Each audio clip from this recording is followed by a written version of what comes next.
2 மணி நேரத்தில் வரேன்னு சொன்னாங்க, இன்னும் காணும். ஒருவேளை சரக்கெல்லாம் வித்துட்டாங்களா? Sorry brother, you are late. Already sold out.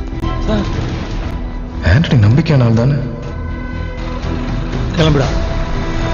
ஆமா, பை பை. வரேன் செல்லம். 2 பேரும் சேர்ந்து என்னை ஏமாத்திட்டாங்களா?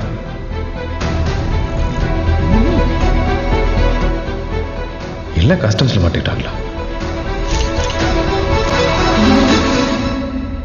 சாம்பாண்ணா வந்திருக்காரு.